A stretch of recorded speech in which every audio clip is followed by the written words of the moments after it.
All right. Hi, everyone. Good evening. Good morning. So, we're live yet again, and welcome to Blue Circle Workshops. Every weekend, we tune in and we talk about diabetes. And today, we have a familiar guest with us. You guys have met Dr. Andrew Koutnik. He was on a workshop back in September, I think, Yeah. and we spoke about, the metabolic health and the mental health impact of T1D and about low carb, of course. And today we're going to be talking about, along the same lines. So, welcome back, Andrew. It's great to have you. I appreciate it, and I appreciate you, Blue Circle Health Foundation, for putting this together. So Thank you. And, it's really early in the morning where you are. So, thanks for.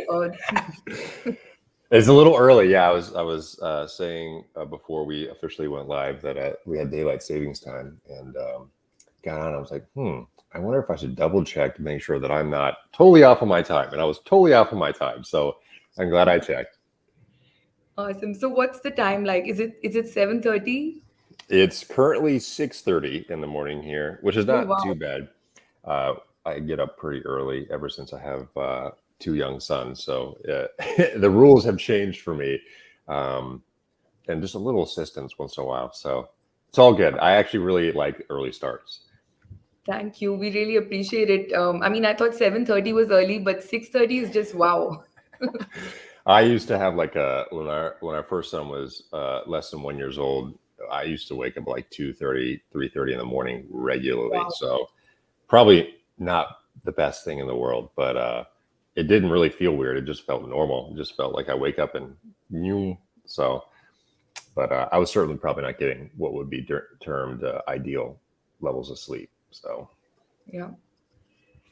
So I'm going to quickly share our live, across our groups and ensure that everyone's kind of tuning in. okay. In the meanwhile, if you guys can, if everyone in the audience can see us and hear us, shout out, let us know, and share your questions. And we'll begin in just a moment. Excellent.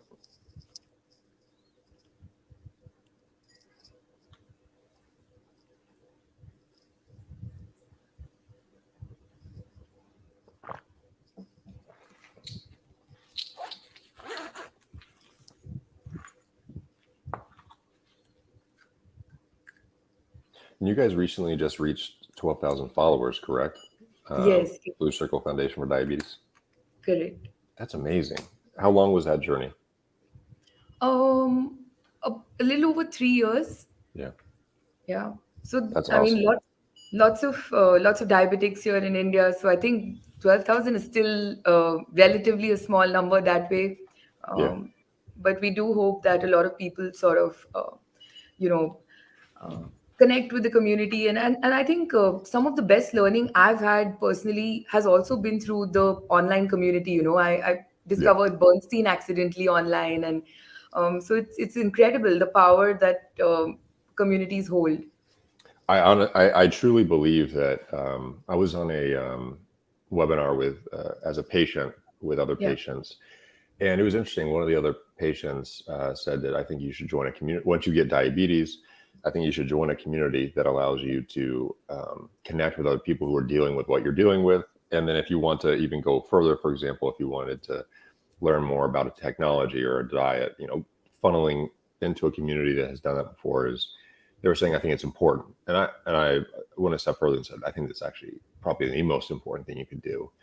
Um, Correct. I think that's the most powerful thing. One, you give yourself a community around yourself that you feel connected with, and then you learn from the group, the group consensus. The power of that is kind of unbeatable, especially in a disease like this, where it's not often you're going to walk down the street and see, for example, with type 1 diabetes, not often you're going to walk down the street and see another type 1 diabetic. You might see type 2 diabetes, you might know a few people with type 2 diabetes, but type 1 is a little less common. Correct. So it's very cool you put things like this together. Yeah. And, I see a lot of folks that come in not knowing anything. Like, a lot of us were Yeah. a couple of years ago, and then suddenly going like, whoa, I mean, there are so many types of diabetes. There are so many ways to manage it. It's Yeah. incredible. And also stuff that we've learned as T1s from our T2 friends. A Yeah. lot of our T2 friends on the group go for a little walk after dinner to Yeah. ensure that their sugars are in range. And I mean, in nothing is strictly T1 or strictly T2. There's a lot of overlap. So it's amazing how everyone sort of learns from each other, and Yeah. um, if the end goal is good blood sugars. Yeah. So I see a couple of comments coming in and people just saying hi and great to see you. Rohan says great to see you, Dr. Andrew. So I think we're good to go. We've shared Okay. that we've started our live. And for everyone who's watching, drop in your questions into the comment box. We'll take them, as and when we can. So I'm going to jump into the first question, Andrew, uh, and so we're doing this because when we did this the last time, we had a lot of questions. We were actually overwhelmed with the questions, and Yeah. we couldn't keep up with all of your questions, and we want to do justice to everyone's questions. So Yeah. now's Yeah. the time to start putting those questions in the box, and we'll take them up quickly. So the first question is, what is low carb and how is it different from like the regular diet which is prescribed to diabetics? Yeah. So low carb is, I guess, by its definition alone or its title alone, it's the reduction in carbohydrate intake. But standard diets for type 1 diabetics. So for currently right now, at least in America, the American Diabetes Association, their guidelines dictate that it should be individualized. So there shouldn't necessarily be a specific diet for all people. Now, before that guideline was placed out, which is a rather recent change, it was at least for type 1 diabetes, it was carbohydrate counting, and it was usually believed that eating a high carbohydrate diet or a diet full of healthy carbohydrates greater than 45% of your caloric intake was deemed healthy and ideal. And a lot of that came out of the literature from diets like Mediterranean diets and other dietary strategies that were published and shown to have better benefits than if you were to be eating a Western diet. A Western diet being high carb and high fat simultaneously, it puts a lot of people who eat that diet at risk for gaining weight.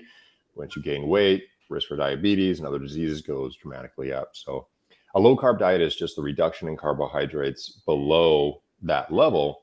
But what does that, like, a very strict definition is there are multiple forms of carbohydrate restricted diets. High carb diet, at least based on definitions historically, are greater than or equal to 45% of caloric intake. That's usually, for the average body weight person, 225 grams or higher. Then moderate carbohydrate is 26 to that 44% range, because once you go to 45, it's higher than that. Low carb is 25% to 10%. And then very low carbohydrate is less than 10%, or more strictly defined objectively, 50 grams or less, sometimes less than 30 grams per day. Now, there is a additional category called a very low carbohydrate ketogenic diet. Now, a ketogenic diet is objectively defined as the elevation of ketone bodies in the blood above a certain threshold, which is typically defined as 0.5 millimolar. So these are the various diet categories, but low carb, as most people appreciate it and have probably read about it as, hey, I've heard this diet can have some health benefits to it for various health, disease, or performance applications. What they're really talking about is the very low carbohydrate category, which is 50 grams or less. A lot of research doesn't look at that category, at least in these big population, federally funded data sets, because it's often believed that it's harder for patients to comply. So those who have traditionally done research in these categories will say, okay, well, that's too restrictive. Let's not go below 10% or less than 50 grams per day. Let's do 10 to 25%.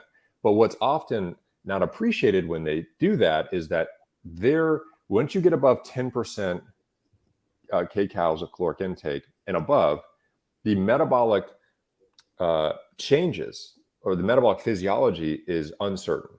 It is not guaranteed that someone's achieving ketosis or very low insulin levels, which is what really starts the cascade of metabolic changes on a very low carbohydrate diet. So it's unreliable at that point. So when people go from a high carb to a moderate carb to a low carb diet, what they're really doing for the most part is lowering glucose load in the diet without a guarantee that they're lowering insulin load uh, inherently throughout the day. Probably a little bit, but maybe not enough to get to the threshold where adaptations across the whole body are happening. And that's when you start seeing the changes in elevations and fat burning going up, glucose burning going down, ketone bodies coming up. That's kind of an in biomarker to see if you're on a diet. So that's a long, more extensive definition than most people really care to hear. But in essence, what we're most often talking about is less than 50 grams per day when we're talking about a lot of what we'll describe here today, or at least when we talk about the potential benefits of going on a very low carbohydrate diet. It's not as common to see it above that threshold. Thank you for that deep dive, Andrew. And I see a couple of comments. I think people are warming up, and the questions are on their way. So let me sort of change gears a little bit Yeah. here to quickly ask you, when did you sort of discover low carb as a T1D? So I discovered low carbohydrate actually a year after my diagnosis. I had heard about it for about 15 years ago to about 20 years ago. There was the Atkins diet, right? And there was some emergent literature, although I had actually gone back over 50, 60 years ago when I actually started really studying this for my dissertation and PhD degree. There's a lot of literature that goes back over a century on stuff like this, but at that time, there was a reemergence and interest in the ability to have this shift in metabolism we're talking about, which might preserve muscle mass. And so people in the sports performance world or athletic context, anyone who wanted to be really bigger, stronger, and faster was potentially aware or maybe interested in a diet that would preserve muscle mass and burn a lot of your internal adipose tissue. That seemed like an ideal combination.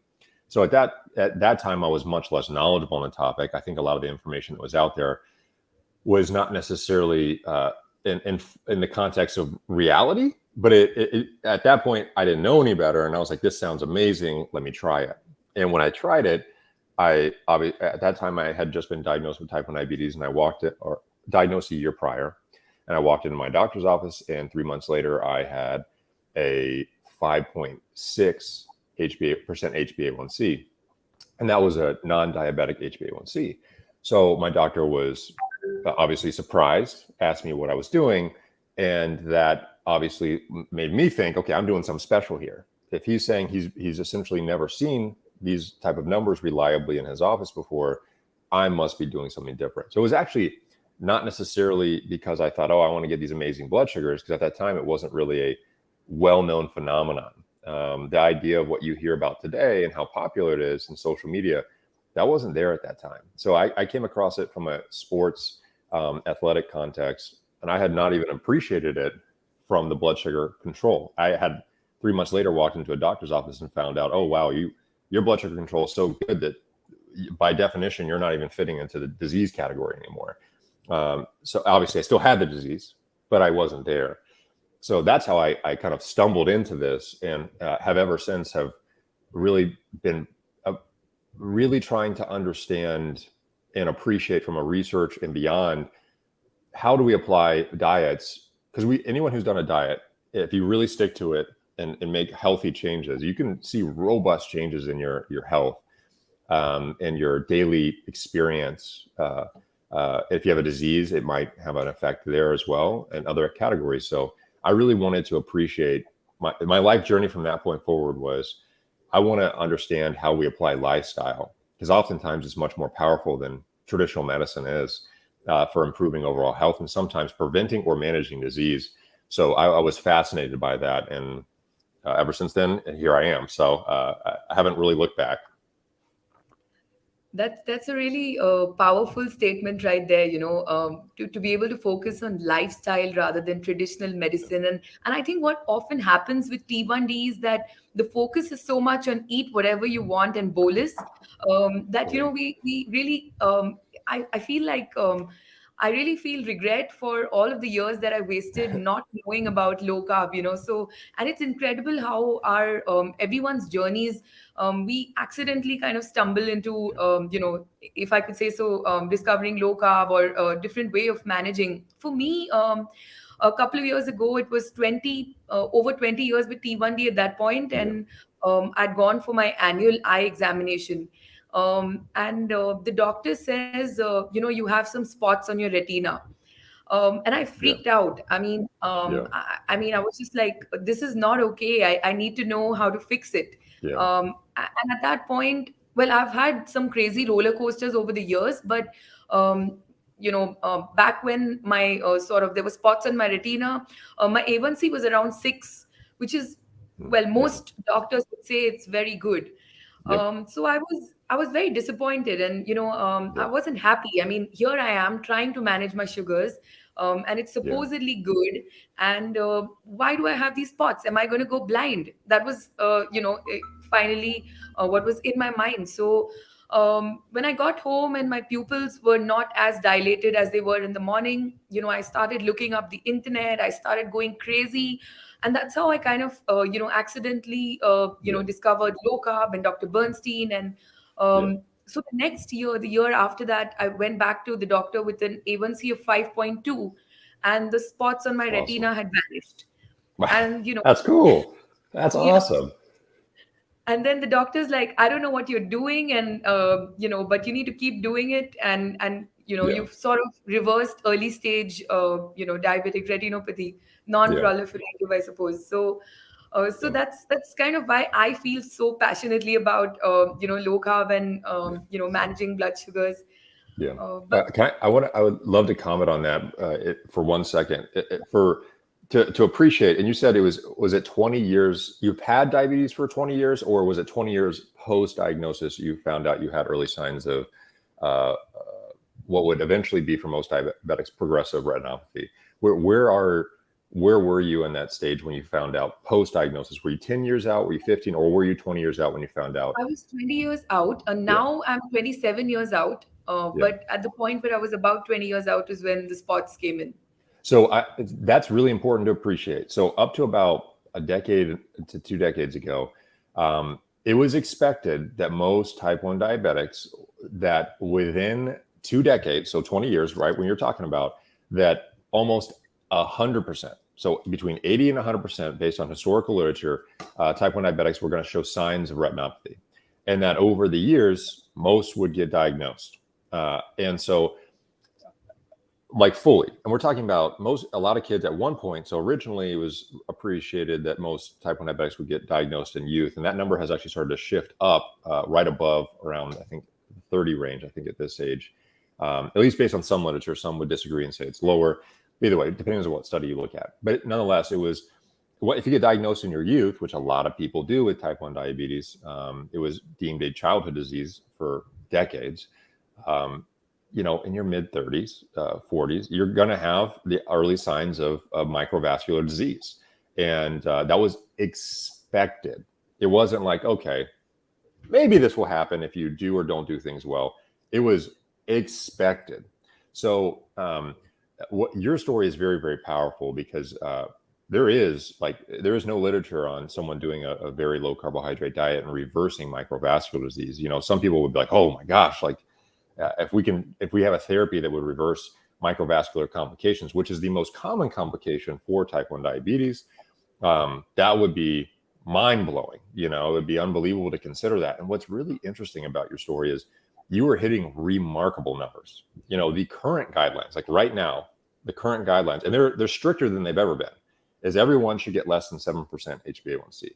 And you were achieving that for a long period of time, and this still happens. So it's important to appreciate, HbA1c is king when we talk about risk factors, historically speaking.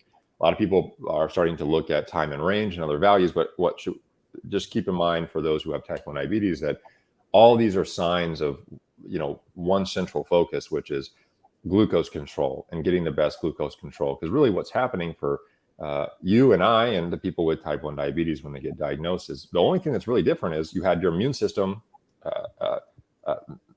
was made a mistake detected your pancreas as foreign and started attacking it, and over time you lose its function. So we're talking about the one central thing that functionally changes with type 1 diabetes. And there's other like little nuances in the story, but for the most part, you just lose the ability to control glucose. And once you lose that, everything else that comes as a result of type 1 diabetes is because of that. At least that's the start. So, it makes sense that if you can get that into the normal range, that profound things could happen. And it's really cool to hear that story. You don't often hear, I have heard many people who've done exactly as you have, who have really profoundly improved their glycemic control and reverse microvascular signs of microvascular disease, and in some case, full-fledged progressive microvascular disease, because these are in stages. So amazing to hear that. Because in your case, there's actually a recent study that came out a month ago that actually showed that in a cohort of around, I forget the exact number, but it was a large cohort data set. And what they found was that, okay, no one below 7% was getting early signs of retinopathy or microvascular disease. Actually, it might have been kidney disease specifically, but that's another form of microvascular disease.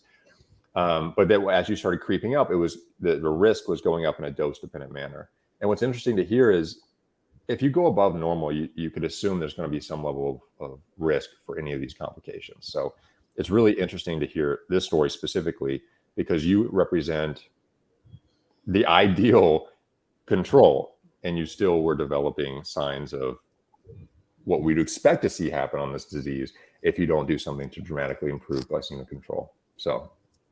Yeah, and it's really sad, right? That it's the exception rather than the norm that people should be, that they live healthy, long lives. It's really sad, and it's just like, hey, this happens. It's it's bound to happen. Like 15, 20 years in, something's gonna pop up. Your kidneys, your eyes. So I'm going to pick up a question from the chat box from Ayaz, and he asked, "What are the implications of going low carb and high protein? How does a high protein diet affect your acid-base balance, your kidneys, and the cholesterol for diabetics who have to look at their cardiovascular health as well?"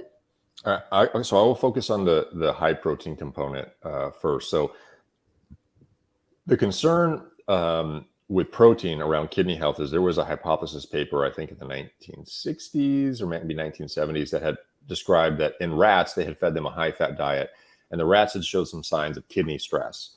And so this author had actually hypothesized, I think it might have been Bernard, I might be misspeaking there, but either way, there was a hypothesis that was generated out of original rat data that said, okay, if you eat a bunch of protein, that your kidneys will be stressed. And then combine that with data that had showed that when someone has full-fledged kidney dysfunction, like they had to be on dialysis, that obviously a low-protein diet is required because you can't filter through the kidneys the nitrogen. So, but those two ends of the extreme came together with this hypothesis that stood around for like a few decades, which was, okay, high-protein diets are going to lead to kidney disease. But recent evidence has illustrated that if you actually look at an individual who doesn't have kidney disease and they have high protein diets, it doesn't adversely affect your kidneys at all. So that must be addressed first. Now, how do we put that in the context of type 1 diabetes? Well, type 1 diabetics are at increased risk for kidney disease right off the bat. So someone might say, okay, well, why put yourself even at risk for if someone's already at high risk for kidney disease? Will higher protein diets perpetuate that? And we don't know that. I mean, but the data says right now that we don't know that, and that evidence would suggest no, it would not. It's only in the presence of a full-fledged disease where you can't filter nitrogen as a result of protein metabolism that would be a problem.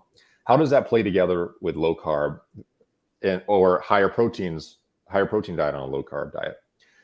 Well, that's a choice, right? So if someone lowers their carbohydrate, that's one part of the macronutrient story. There are, the three big macronutrients people appreciate is carbohydrates, fat, and protein. Oh, there you go. Three. So if let's say it's in these various ratios, when you're, lowering carbohydrate, what's happening to the others? Well, typically they would go up. So usually people would substitute carbohydrates for fat, but you could substitute it for protein. Protein has a lot of benefits in maintaining muscle mass. It has a lot of benefits described for its relationship to muscle mass in the context of physical performance, and beyond. So really, it's a choice, right, of what you want to do. Arguably, although this is just what most people do in the community of low carb, they tend to preference a higher protein based diet and aren't necessarily attempting to get into ketosis per se. And the reasons for that might be diverse, but a lot of parents who have children with type 1 diabetes, they're not trying to get into ketosis per se. They're trying to eat a healthy, balanced diet and get glycemic control. And so leveraging higher levels of protein, because protein increases IGF levels directly. And IGF levels are important for longitudinal growth, so height growth, bone growth. And they also accompany a insulin load, which is only about 40% of what carbohydrates are. But that insulin load might still be, that little bit of insulin load might still be important for overall growth in general. So people choose a higher protein diet, maybe just because they want body composition changes that have been associated with higher protein, higher muscle mass, lower fat mass, or because they want to have adequate nutrients for growth in pediatric populations, which I'm saying, but I must hesitate. There's no data on that in type 1 diabetes, but generally that's where the data suggests why people would do it, and that's why they're choosing to do it. And out of the community have done that. So there was a paper in pediatrics. It was one of the highest profile papers that looked at a survey of 316 type 1 diabetics, 46 or 42, basically somewhere in the 40s range were pediatric patients. And they were using the Bernstein approach, which is a high protein, low carb diet. And they did not see any growth impairment compared to just type 1 diabetic norms. And so, all to say, there is some historical literature on longitudinal growth impairment in seizure patients who go on a very extreme low carbohydrate diet where protein is also low and fat is very high. Not necessarily what most people do when they do low carb diets, or when you Google it and you say, I want to try this diet, they're usually not trying the diet that's used in the medical setting. They're usually doing a higher protein diet anyways. So, so that's the kidney part of it. That's distinguishing low carb with low carb or higher protein, and the cholesterol part of it. So if someone were to go on a low carb diet, often what happens is fat intake goes up. Unless you just lower all your calorie intake and all your calories from carbs just go down and you don't replace them with other forms of calories like fat or protein. So if carbohydrates come down, carbohydrates seem to be linearly associated with triglycerides. So as carbs come down, triglycerides come down with it. As carbs go up, triglycerides go up. So that's one lipid to consider because it is associated with cardiovascular disease risk. That's why people care about lipids. It's typically associated with cardiovascular disease. But as fat goes up, it isn't inherent that total cholesterols will go up, but when saturated fat goes up, it does often go up with it, and usually in the form of LDL. And usually HDL goes up too. So why would we care about that? Well, there's a ton of literature in the general population and diabetic populations that says if you were to have a higher LDL levels, this is linearly associated with cardiovascular disease risk in a dose-dependent manner in healthy populations, disease populations, et cetera, et cetera, et cetera. The one piece of evidence that's kind of lacking at this point is what happens specifically on a low-carb diet. Now, that doesn't mean that people should ignore it just because we don't have evidence, right? All the evidence at this stage almost universally points to this idea that risk is higher with LDL going higher in cardiovascular disease. That's where almost all the risk has been associated. So when you go on a low-carb diet and you eat more saturated fat, usually in the reported literature, LDL goes up. So would that be a concern? Okay. And so I assume that the natural deductive question from that point is that a bad thing? Well, most cardiologists and lipidologists would say, yeah, you don't want to have higher LDL. However, there's some nuance to this conversation. Let's say that someone goes on a very low carbohydrate diet and they reduce the most powerful risk factor of cardiovascular disease, all acute and chronic complications, HbA1c. Well, that's the most important factor in long-term and acute complications in type 1 diabetic outcomes. So that should be prioritized, arguably, based on the data first. So you should worry about that. Then what comes next? There's other factors like blood pressure, body weight, etc., insulin load. Triglycerides are up there in association with a risk. There was a paper published in 2016 out of the DCC and EDIC data, which is the most powerful data set in type 1 diabetes because it has 30 years of data, over 1,000 subjects with type 1 diabetes, really rigorously assessing them over a long period of time. And that data set said that HbA1c is the most important factor. Subsequent to that, for cardiovascular disease, by the way. So subsequent to that, the other factors that seem to potentially matter were things like blood pressure. Insulin load seemed to be very important. Triglycerides seem to be important. LDL and HDL and total cholesterol were actually much lower in their hazard ratios. Hazard ratio is a biomarker that says how much, if this metric goes up, how much is your risk go up? Is it 1 times the risk, which is no change in risk? Or is it 2 times the risk, 3 times the risk? And those numbers with changes in HDL, total cholesterol, and LDL were around 1, which means that you're 1-fold the risk. That didn't really change very much. But keep in mind that was because they were looking at all the risk portfolio, meaning that when you consider HbA1c and blood pressure and other things in these categories, it doesn't seem to matter really at all until after you address the big king in biomarkers, which is HbA1c and these other risk factors. LDL was way down the list. So it doesn't mean that it doesn't matter. All the data in the general population, disease population, is almost always linear with cardiovascular disease. But in type 1 diabetes, there are things that seem to matter a lot more based on the data right now for their associated risk in accumulating cardiovascular disease. And glycemic control, almost universally across the weight of the evidence, says that's the most important. But what do you do? What do you do in the context of LDL goes up and you're concerned about that? Another piece of nuance. When you go on a low carbohydrate diet, typically there was some evidence that the type of LDL particle changes as well, meaning that the more dense, smaller LDL, which is associated with higher risk, goes down, and the more fluffy, larger LDL particle goes up. But that won't necessarily calm a cardiologist or lipidologist because the data is looking at things like LDL levels in total. And that's where the risk is associated with not just the type of LDL, but the total LDL. So there is obviously some missing nuance on what's happening in low carb, but the weight of the evidence so far says the LDL does matter in the general population in a lot of disease contexts. And so, but in the context of type 1 diabetes, it seems to be, based on the evidence, much less important than the glycemic control is. But so if, let's say that you're a type 1 diabetic, let's say Andrew Koutnik, I will speak for myself here. If I wanted to improve my cardiovascular disease risk profile, what would I do? I would prioritize the most important risk factor, which is HbA1c and glycemic control. If I don't have that fixed, it's like, putting a fancy new paint coat on a car that doesn't have an engine that's running right. It doesn't make sense. It's the wrong priority structure.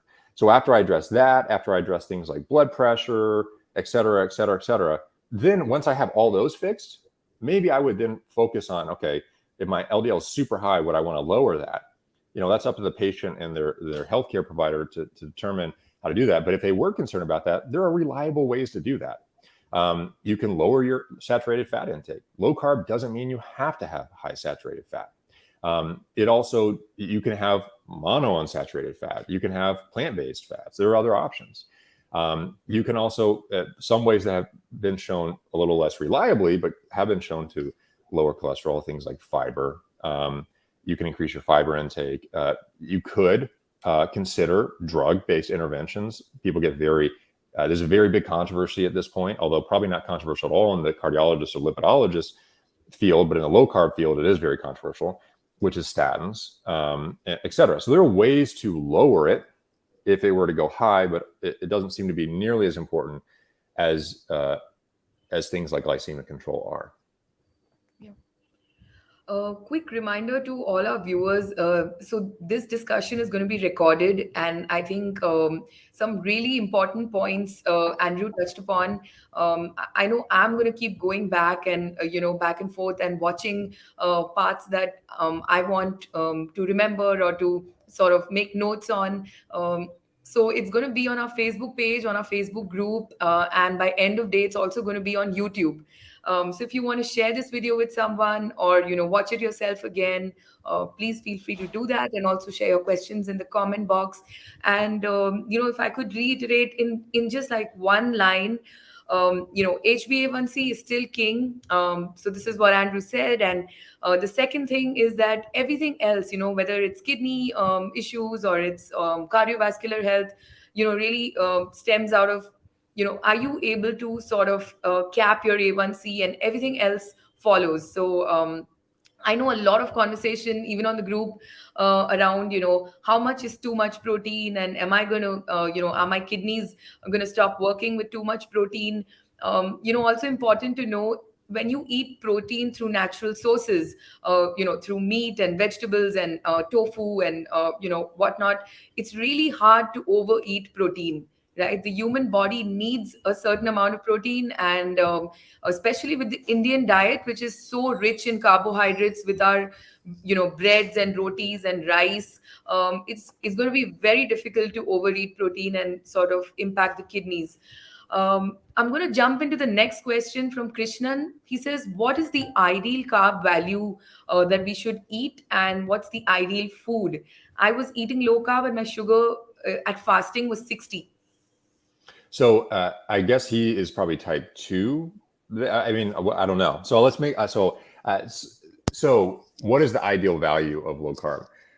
Well, I'm going to give you a very PC answer. With politically correct answer is the term we use here in America, which is a neutral answer, which is it's up to the individual, right? So if an individual is eating, let's say, a high carb diet, and they don't see the desired outcomes in their health or in their glucose control, one strategy has been shown to work, especially in type 2, and there's emergent evidence in type 1 for sure, that lowering carbohydrates can improve outcomes. So some outcome biomarkers, and then definitely risk biomarkers for sure. So what is that ideal value? Well, we have looked at some of this in type 1 diabetes, and hopefully these results will come to light soon, although it's taken a long time. Is that it does appear that the lower you go, that a lot of these risk biomarkers tend to improve on a dose-dependent manner. So, and that probably has a lot to do with the glycemic control. As you go lower, it's a lot easier with type 1 diabetes to manage glucose control. Like we live and die based on, I don't know if you can see this, we live and die by a lot of this information. So if I go eat 30 grams of carbohydrates, that number is going to, and then I'm chasing that number all the time with insulin and carbohydrates to get it as close to normal and healthy as possible. And so it's a lot harder to do that the more you add these big variables. The most potent factor on increasing postprandial hyperglycemia across anything in life is carbohydrates. It's the most powerful, full stop. And so if you add a lot of that into your life, you're adding a lot of potent hyperglycemic agents into your life, which you have to consider the implications on management with that. Well, the most potent factor in a type 1 diabetic's life for hypoglycemia is insulin. Obviously, insulin will lower glucose in a dose-dependent manner and is required in a dose-dependent manner linearly with carbohydrates, because carbohydrates, in order for them to enter many cells, require insulin. A lot of the peripheral tissues like muscle and adipose tissue. So in order for that to occur, oftentimes the more carbohydrates, the more insulin. It is important to appreciate that the how rapid many of the highly digestible carbohydrates are in most diets do not reliably match the insulin kinetics that are injected. And that must be important to appreciate, because there are an infinite number of factors in our lifestyle as type 1 diabetics that can change how fast that insulin is absorbed, how quickly it will actually bind to and attach to tissues, how potent that unit of insulin will be on blood glucose lowering effects. These are dramatically changed by things like exercise, time of day. It could be in little bits of exercise. If you go take a hot shower, or you apply a lot of heat to the area you administered it to, Like these things can just have major changes in one of these factors that changes insulin kinetics. So the most potent lifestyle factor that increases glucose levels in the blood are carbohydrates. The most potent factor that lowers it is insulin. They are completely reliant on one another. And if you were to try to manage in a more tight range, lowering the two biggest factors in the life in our life as a type 1 diabetic, and it has a potent factor in type 2 as well, we know that, is lowering these factors, right? That seems very logical. And in the literature, people who do that get remarkable glycemic control. So it seems logical to consider doing that. And usually they do so and what I often say when I think about this in the context of type 1 diabetes is that someone should, if they wanted to go on this approach, they should consider titrating or lowering the carbohydrate intake around where their variability is achieved. Like, can they lower their variability around their mean glucose low enough such that they can slowly lower their mean? Because if you have this huge variability, you could get mean blood glucose levels. Let me go back for a second. So let's say that you had a huge amount of variability and your mean is right here and your highs here and your lows here, and you're lowering and you're lowering and lowering. And let's say the bottom of the screen is hypoglycemic levels. Well, if I want to get normal levels, let's say it's right here or right at my mouth. So I'm just using like visuals here. Let's say that's my mouth. I had to lower it to here. Well, I'm already in the hypo range for the low end. So that's not really safe. But let's say that you were able to shrink your deviation. Then you can get all this down to here and here so that your low end's not getting into this hypoglycemic range. So often how I tend to describe it and think of it in a safe way for myself is shrinking the variability in your glycemic control to the point where you're able to get it low enough to where your low end is not putting you at risk for chronic hypoglycemia. That's how I like to think of it. Now, in type 2 diabetes, there's a lot of literature that even lowering the carbohydrates into the low category, which is less than 25% of kcal, has a lot of improvements in many biomarkers of type 2 diabetes, including of which glycemic control. And I can only make the deductive assumption that the lower you go, the better those outcomes would be as you start changing physiology and lowering foods within the diet that tend to exaggerate higher intakes of calories, which would then exaggerate weight and type 2 diabetes outcomes. So it's a long-winded answer to say, typically most people are achieving these levels of control at less than 50 grams, some less than 30, but really it's individualized to the person and what allows them to safely achieve better mean blood glucose without risking hypoglycemia on a regular basis.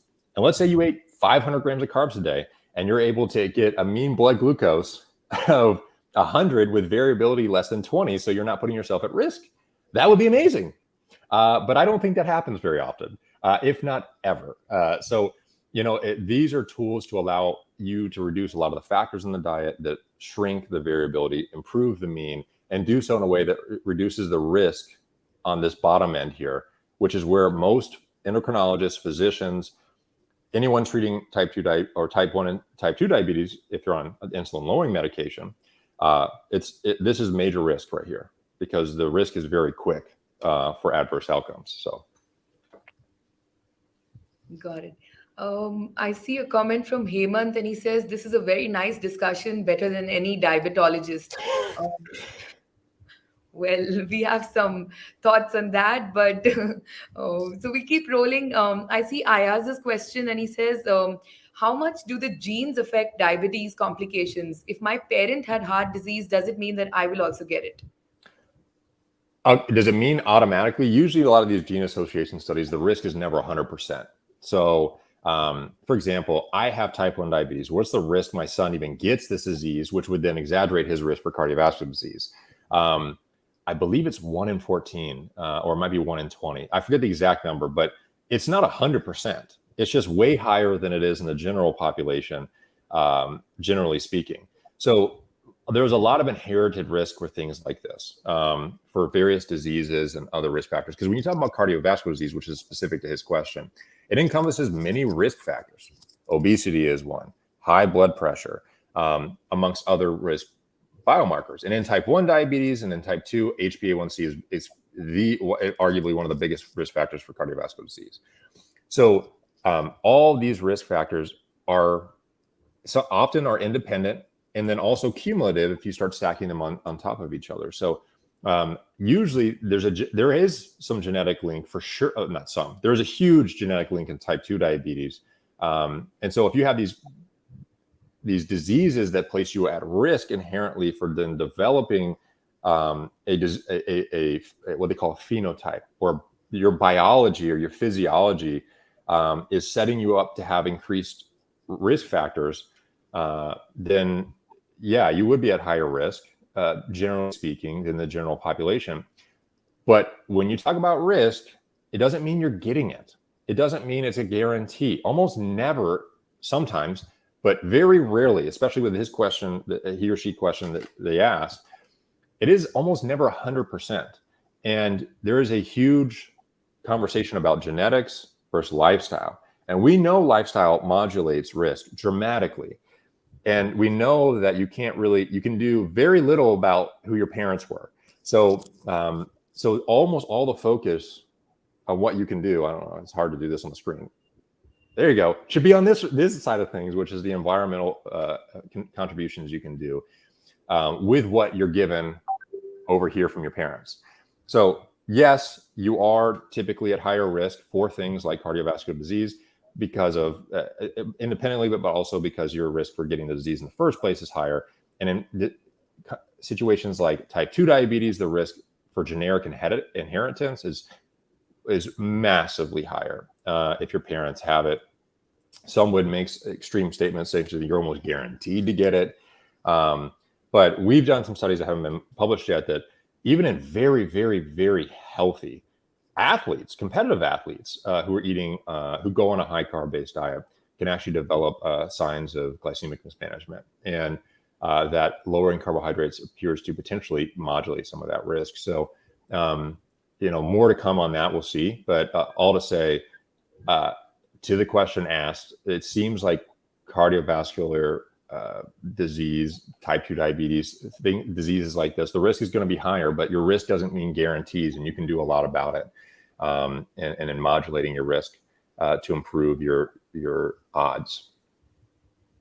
That's really reassuring to know that we still hold control over, the sails of our own ship, and the variables that we can sort of modify, which is HbA1c and a lot of other things that we have full control over.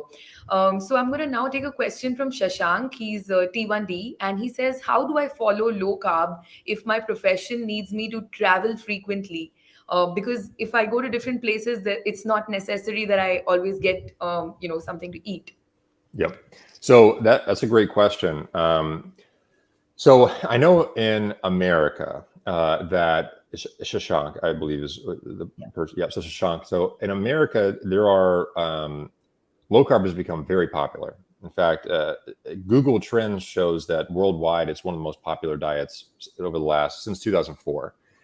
So there's a lot more options available just for fast eating, et cetera, on the go, even if you didn't bring food with you. There are a lot of low carb options that are meal replacements nowadays that allow people to take them when they travel, if you're not able to readily get food in these travel environments that allow you to eat it. A lot of times for me, my lifestyle, since I've gone on this approach, actually, let me put it this way. I've been on this approach for a long time and gone on and off of it a few times just to test other approaches. Always come back to the one that works the best, which happens to be this very low carbohydrate approach. But when I have approached this diet, one thing I've found is that my most productive times of the day, when I'm most clearest, is right when I first wake up in the morning. And I'm not really hungry when I first wake up. So I tend to just wake up, have a little bit of coffee, maybe a little bit of coconut cream to kind of offset the bitter taste of coffee, which I don't like by itself.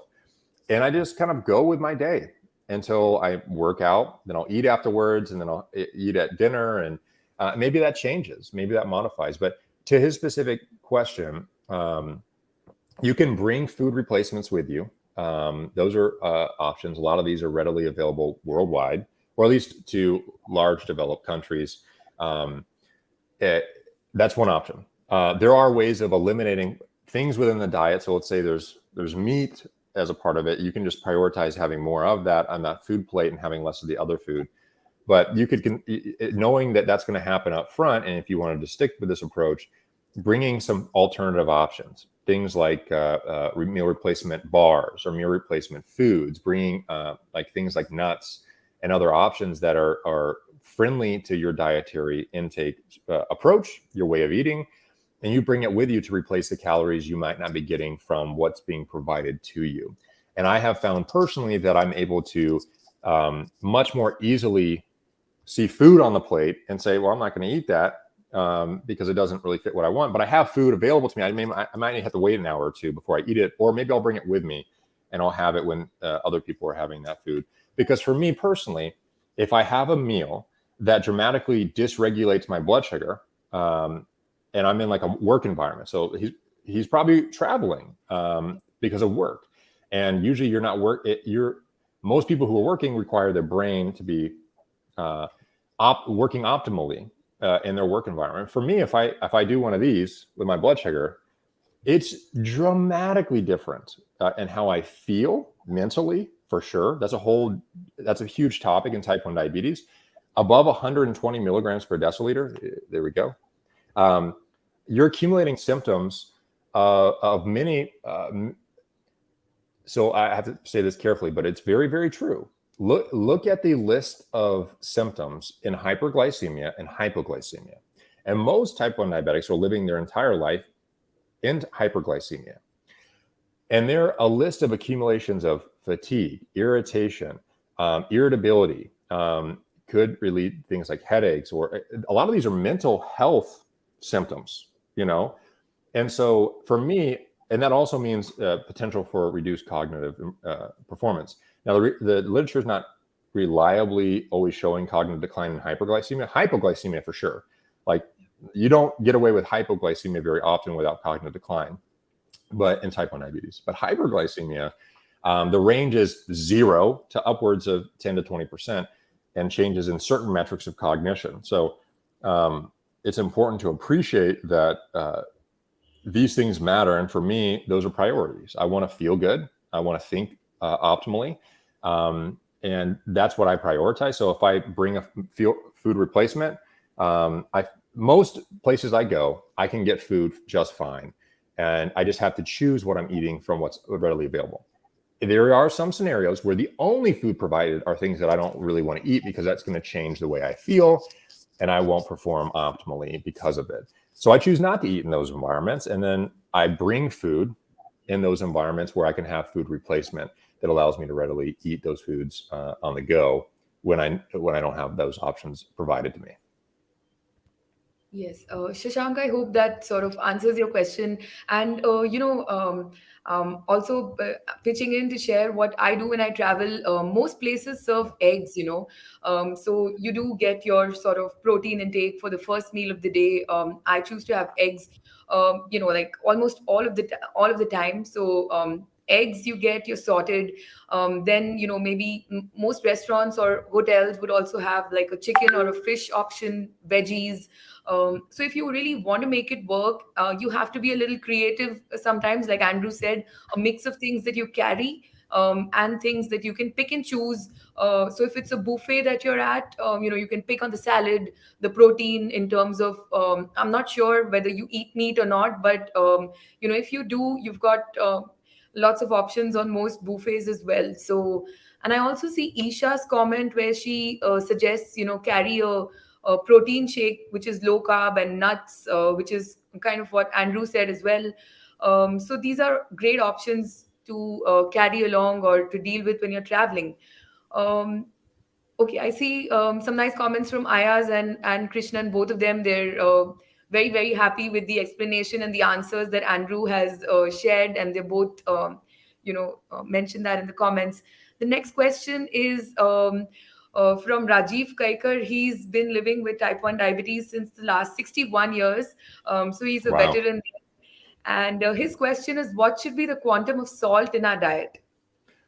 Maybe we should ask him how to live with type 1 diabetes. 61 Yeah. years. That's That's 4 times my experience. So that's a lot of learned life experience. So the amount of salt in the diet. So most people focus on salt from a blood pressure and cardiovascular disease risk profile. And a lot of the general recommendations that were given out by the American Heart Association and others was, I believe, certainly less than 3 grams per day. It might have been much lower than that. And then in some scenarios where someone has hypertension that leads to cardiovascular disease, or they already maybe have an existing cardiovascular disease that's related to blood pressure, they may go on a diet called a DASH diet, which is like a sodium elimination diet. Not completely, but dramatically lowering it. So usually the recommendations are very low in most traditional contexts. There was some data out of a study called I believe it's called a PURE study out of but has been published out of multi-country spots looking at the optimal amount of sodium intake.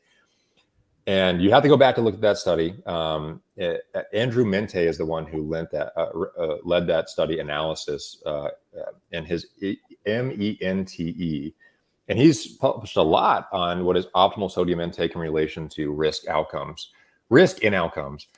And I believe the optimal amount was somewhere between 3 and 5 grams, not lower than that. In fact, lower than that had maybe an accumulation of elevated risk in the data set that he was looking at.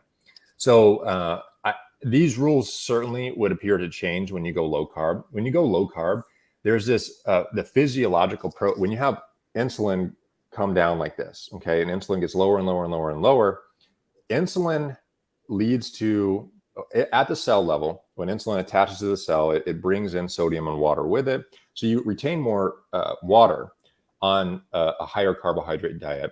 And evidence for that is when you go low carb and insulin comes down, that you lose a lot of water weight initially. You also have what's called natriuretic effect, which is you actually excrete a lot of sodium.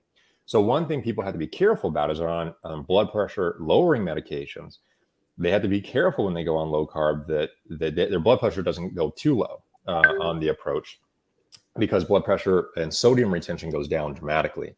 So it would be interesting to understand what is the effect of a diet that's inherently natriuretic, where you retain less sodium, and the effect on blood pressure in general, and how does that play out. But generally, that has been shown in many scenarios where hypertension is a risk factor, like in type 2 diabetes, that's not uncommon to see, that blood pressure can improve using strategies like this, because you're just, in part, patients are often losing weight. They're often eating less calories because it's easier to not eat as many calories when we reduce highly palatable processed, and most of those are carbohydrates and across the world.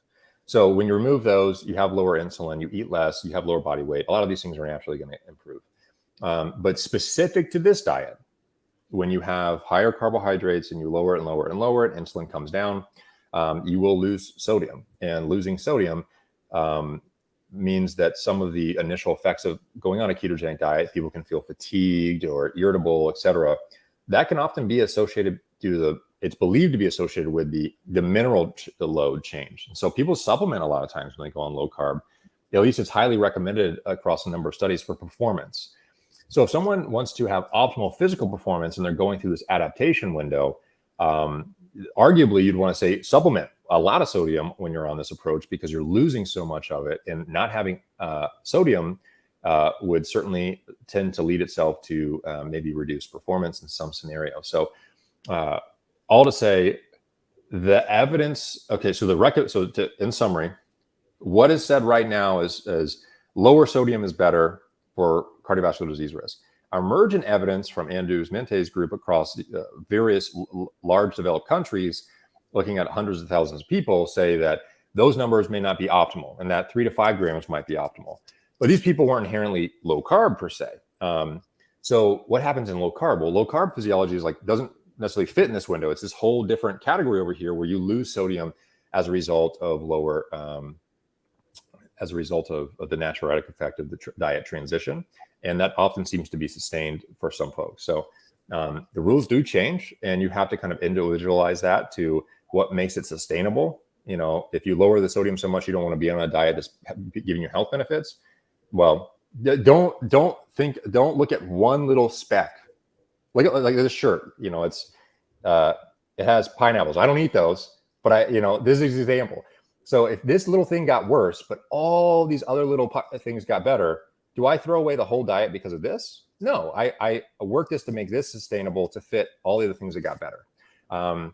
That's kind of a terrible example, but I'm just trying to illustrate off my shirt that, you have to make it sustainable. You have to make it ideal, but ideal sodium levels are arguably higher than what has traditionally been thought. And those rules certainly change with low carb. And people on low carb have historically, for performance enhancing, so like to ease the transition, not have this huge drop off and have fatigue, et cetera, during the inertial transition, can be upwards of a gram at each meal to offset some of those effects, which has been published, like McSweeney and others have shown this. So all said, it seems like a nuanced conversation nowadays, but just to give you a precedence on what the guidelines have traditionally said and how that may be affected by low carb. And that was a cool example with the pineapple right there. So I also, when I go out running and it's hot, when it's hot and humid, which it often is in, my part of the country, I carry with me salt, either salt itself or salt tabs. So salt is not necessarily the villain. I think Andrew said that really in a nice and fancy way, but and I know that everyone sort of is hearing and putting in comments, and very very happy with all of the explanation that Andrew's been giving. I'm going to quickly jump on to the next question. So Isha is joining us from Canada. I know it's probably some odd time of the day in Canada as well, probably very early in the morning. And she asked, she's T1D as well. She says, is T1D environmental? So I guess that question comes from like pathology of type 1 diabetes. So let's say that the best example of this is if I were to have a child, and I have type 1 diabetes, and if I were to have twins, okay, the twins, and one got type 1 diabetes, this twin over here with identical genes only has about 50% chance of getting type 1 diabetes. So we know that genes at most is probably only explaining 50% of it. We do know there's a number of shown triggers for type 1 diabetes onset. Some of those are enterovirus that was discovered by Kendra Vahick. It was actually one of the top 25 milestones in type 1 diabetes or in diabetes literature since the onset of insulin. So things like that can be a trigger for changing for triggering an already existing risk. They've looked at things like vitamin D, breastfeeding, the microbiome, et cetera, to see how these interplay with type 1 diabetes risk. If you were to go listen to the world leaders on type 1 diabetes onset and risk, they don't have it all figured out. And the evidence of that is T1D TrialNet and the environmental determinants of diabetes in youth, which is called the TEDdy trial. I think those combined are like almost $100 million of support from the National Institutes of Health here in the United States to help understand what the trigger is for type 1 diabetes, if there is one sole trigger. And I think at this point, we're probably going to appreciate it is not one trigger. It is for this group with these risk factors. These are the risk factors that put someone at risk. And in this community over here with these risk factors, this is what puts them at risk. And these people over here, it's different. Because what has been happening is we try to put everyone into one big category and say, okay, we're looking for the one needle in a haystack right here. And that hasn't worked. So what has started to happen is looking at these subcategories in other areas to try and elucidate what might be uniquely putting certain people with certain pre-existing genetics and lifestyle, et cetera, at risk. So sadly, we don't know. Because if we knew that, we'd be targeting it pretty heavily. But a lot of big groups, actually, the most funding in type 1 diabetes, to my understanding, is actually going into this category is how do you prevent it in the first place or replace the loss of total beta cell function. And a lot of money has gone into understanding this problem. Just like smoking, if you can stop it up front, you reduce almost all the burden later down the road. So prevention is king, and lowering global societal burden of a disease. But we don't know, unfortunately. Yeah. And Isha says her T1D started in the second trimester of her pregnancy. So that's Wow.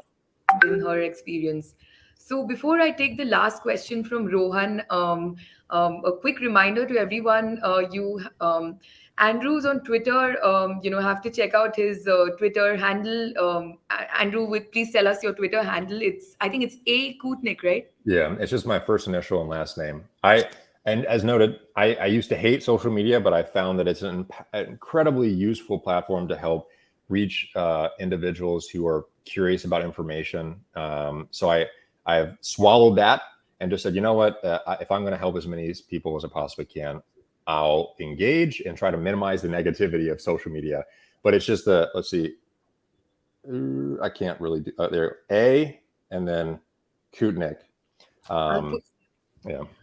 I'm going to put it into the comment box as well. And Ayaz wants to know if you have a YouTube channel. So I haven't gone that far. Maybe I should. That might not be a bad idea because that kind of helps present information a little bit better and more nuanced, like this conversation allows. Because Twitter only allows you like 240 characters, so that doesn't really allow for a ton of nuance. It's just big picture ideas and concepts. I don't. Maybe I will one day. It probably will have to at some point if I want to really make a more nuanced conversation of these things. So, not yet. Great, looking forward to that. And then, just jumping into the last question, I see a bunch of comments. Great session, lovely answers. So the last question is from Rohan, and he says that kids are, advised to take a balanced diet and not a low carb diet. So at what age can kids transition, or can they just, have low carb from the start? So, yeah. All right. So there's a lot of reasons why people are concerned with putting kids on a low carb diet. This applies to pregnancy. This applies to the pregnant mother and also to the growing fetus as well. Because in healthy adults, people assume, okay, if you're making a volitional choice to do this diet, that's your choice and you're doing it and the risk is low. But when you start talking about kids, pregnant women are also making their own choice, but then you have to consider the unborn fetus's residual health impact. There are concerns, hypothetical concerns that have been placed out there based on prior literature and other disease states. Because when you think about this, if I'm a physician and I walk into the office and a patient comes in and says, I have type 1 diabetes, I want to consider doing this approach. The principles, at least in the United States of medicine, are number one, first, do no harm. So that principle is, okay, if I even know of even like a 1% chance of something going wrong, that may influence whether I recommend this or not. Even though sometimes that one thing, you say, don't do that for here, even though you're losing the opportunity to have all these other health benefits right here. So keep that in mind when we talk about this kind of conversation about low carb in kids. So with kids, things that have been hypothetically placed out there as concerns. And actually, I'm going to back up for a second because I want to tell a story in stages. Right now, what evidence do we have in very low carbohydrate diets in kids? The most evidence we have right now for type 1 diabetes, very low carbohydrate in kids, is an observational study of a patient population doing a high protein, low carb diet. In 40 to 50%, I forget the exact number, either 42, 46, 43, somewhere in there, were pediatric patients. And as mentioned earlier in this conversation, those individuals did not show any impaired growth compared to type 1 diabetic traditional trajectory. Maybe that's in part because they're eating a high protein diet. Who knows? But either way, so they didn't show those signs. They also had remarkable glycemic control. And the amount of adverse events presented in that entire cohort, adults and children, was remarkably lower, meaning hospitalized events requiring medical intervention. That means hypoglycemic events, so coma, seizure, severe hypoglycemia requiring a healthcare provider, and then DKA. So these are the main adverse events that happen in type 1 diabetes. And those in this study were dramatically lower than what is shown in historical norms in type 1 diabetic populations. But that hasn't been shown in what is called a randomized controlled trial, which is what a lot of physicians would expect to see before they give recommendations on this topic. But that's the literature we have right now.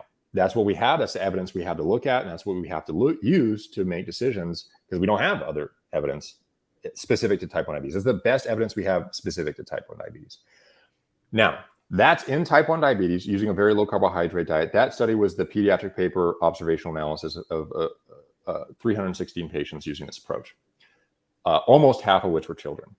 Now, why would we be concerned about kids doing this approach? Well, there has been literature in seizure patients going on a very, very strict form of this diet, almost always lower in the protein composition, that in a small percentage of the pediatric cohort, they can show impaired growth trends. And this is a concern of neurologists who give this to children with as a form of their growth, both longitudinal growth and just overall growth of the body, other tissues. So, but it isn't universal, it isn't automatic that it happens. It does happen in a cohort of that user group, although the trends seem to be less for some of these impaired situations. But it's hard. It's hard to translate that data to type 1 diabetes directly, because that's a very complex disease with many scenarios going on, medications, the disease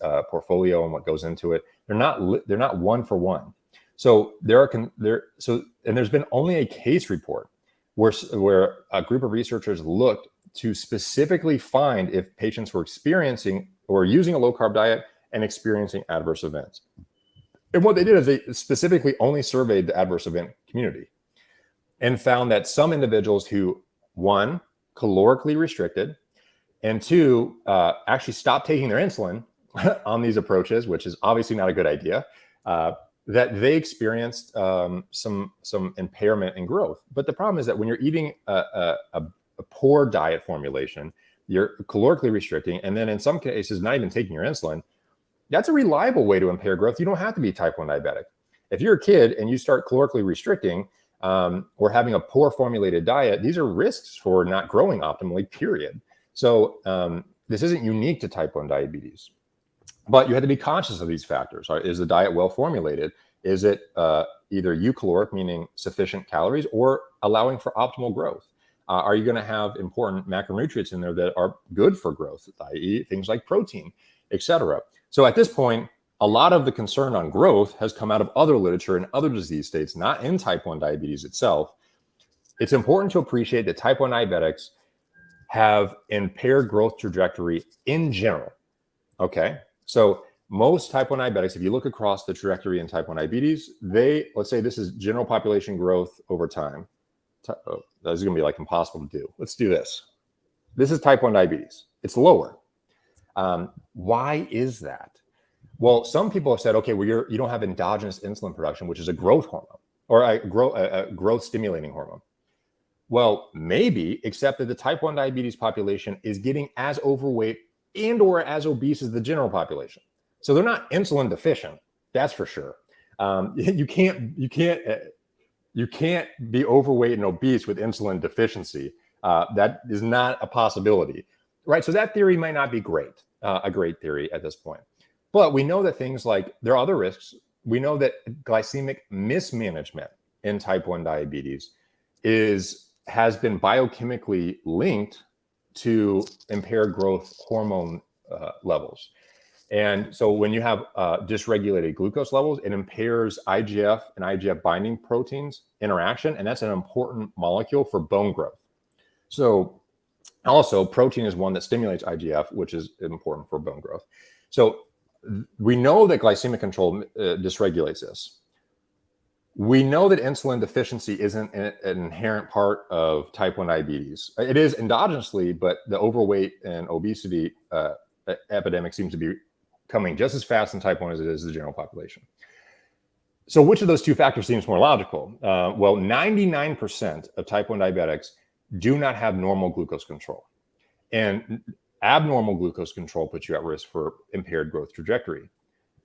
What is more likely contributing to impaired growth trajectory? Well, I think the audience could think about that on their own and think, well, which one matters more? At the end of the day, you'd want to have optimal for both, right? You want to have normal glucose values, normal insulin values, et cetera, for optimizing health.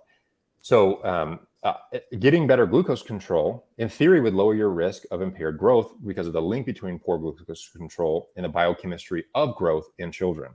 Another factor being concerned in children is just things like not bone growth. We talked about that. I'm trying to think of the other factors that have come up. Quality of life. So another thing for children, then we talk about quality of life of, okay, if you reduce 60% of what's in the grocery store, won't my child's life get worse? Well, won't there be an impairment, or maybe they'll get an eating disorder because they're eating this restrictive diet? Because we know restrictions in diets leads to very disordered levels of eating. Here's the thing. We know that when you have type 1 diabetes, what you eat every single day affects the way you feel at every meal. Not just like, hey, I might feel worse today. Like every meal, that glucose control is going to either accumulate symptoms of hyperglycemia, which is associated with mental health, or you have normal glycemia. Most people live in hyperglycemia. So we know that the choice of what you eat is the most potent factor in glycemic control. We know glycemic control affects how you feel every single day. The idea that you can eat whatever you want on this diet and get ideal outcomes is I would just go off and say completely not true. And as a result, if you want to have optimal outcomes in type 1 diabetes, many will argue, including myself, that you have to make a choice. What are you going to do about this? And how much are you going to put into your life to get those results? Because it's not fair. It wasn't fair that I was diagnosed. It wasn't fair that you were diagnosed. It wasn't fair that many of the viewers on this talk were diagnosed, because clearly it isn't. We don't know why. So it wasn't our fault, right, that we got this, but we were unlucky. It just is what it is. Sometimes life isn't always fair. We were unlucky. We got diagnosed, but if you want to do something about it to optimize your health, now you have to do something about it. It isn't a free pass. You can't just do whatever you want. We're not there right now. And that's why a lot of my focus has been over the last decade of how do we get a patient who has type 1 diabetes. I'm not worried about prevention as much. Okay, that's important, but not as much. I'm not worried about the therapies that might not be here for 2 decades. I'm worried about, if I have type 1 diabetes right now, what can Andrew Koutnik do? What can the audience do right now to improve outcomes? Because those patients get left behind. And so what can they do? Well, clearly nutrition matters in type 1 diabetes. Anyone arguing differently is maybe not living with this disease and understanding just how direct that is. So you have to make a choice. And it might not mean you have to choose low carb per se, but you have to make a choice in your nutrition about what you do, because it directly matters in your outcomes. So in light of that, the data isn't universal, like, oh, you should be not doing this approach because of these adverse events. Those are all hypothetical in type 1 diabetes. And I will argue that a lot of the risk factors are things like HbA1c, glycemic mismanagement. And these dramatically improve if you do this in a well-formulated, optimized approach. So you're lowering a lot of the risk factors based on the evidence right now for a lot of these adverse outcomes that are hypothetical at best in type 1 diabetes using this approach. So I did a whole Twitter thread like a month ago about safety, and a lot of those were addressing type 1 diabetes and talking about what is the risk factor, how does very low carbohydrate diets in the literature right now address those risk factors, and if we actually have outcome data, what are those outcome data? I don't know. You have to dredge through a bunch of other things I've said along the way, but either way, I put a post out there trying to bring some light to this topic, because that is a problem. We already know kids aren't getting optimal outcomes. The average HbA1c across large epidemiological observational analysis in type 1 diabetics is around 8.2. And that's very in line with what has been shown in large epidemiological studies. Even the best clinics in the United States, endocrinologist clinics right now. We already know that puts pediatric patients at risk for cognitive decline. We know that it puts them at risk for abnormal brain development. We know that puts them at risk for impaired growth. We know that puts them at risk for anxiety, depression, bipolar, schizophrenia, many of the psychiatric disorders that are often invisible and not talked about in type 1 diabetes. And a lot of this comes down to the fact that when you get diagnosed, your beta cells no longer produce insulin, and you lose the automatic regulation of glycemic control. But if you can achieve normal glycemic control, you are in essence resolving the one thing that has caused to go dysregulated with this disease state. I would argue from my personal perspective that if I can get that first, then I'll worry about everything else, because that's the one primary thing that goes wrong. If you can fix that, I would go there first, and I would consider what else can you do beyond that point. But all said, when you talk about kids, it's a very touchy subject. Most people are approaching this with don't do harm first, okay? And sometimes, not saying always, every endocrinologist, healthcare provider I've ever met, when they treat patients, are trying to help the patient, okay? And they do that with the best information they have available to them. When it comes to very low carbohydrate and type 1, there's a lack of information on this topic, which is why I have, having been a patient myself my entire life, well, since I was 16 going on 17, I'm now 33 years old, so you can do the math. But since I've had type 1 diabetes, I've gone into research, I've gone directly down this path of lifestyle, specifically nutrition, also exercise, but a lot of focus on nutrition. And with a large growing focus in type 1 diabetes, what can we do? And at this point, there seems to be remarkable outcomes in those who have been reported to use approaches, let's say like a very low carbohydrate diet. And that must be talked about, okay? Because at best, all the risks and adverse outcomes shouldn't be ignored. We absolutely should talk about them. But we must talk about them in the full weight of the evidence in association with what risk factors are, what are the risk factors and how they change right now based on the evidence we have with dietary strategies like a very low carbohydrate diet, and what are the actual outcomes that we observe so far. And a lot of times we don't have hard evidence on outcomes. We need better evidence in these approaches, and at the very least to resolve the hypothetical conversation around risk that isn't actually, I think, having the full nuance that it deserves in our patient population.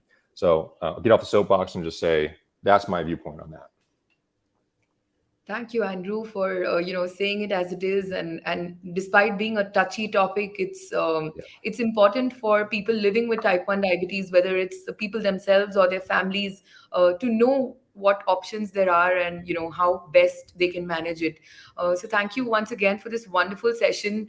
Lots of lovely comments, but I'm gonna let you go on with your day and have a wonderful evening to folks that have joined us from India, and a wonderful rest of the day for friends from all over the world. So thanks once again.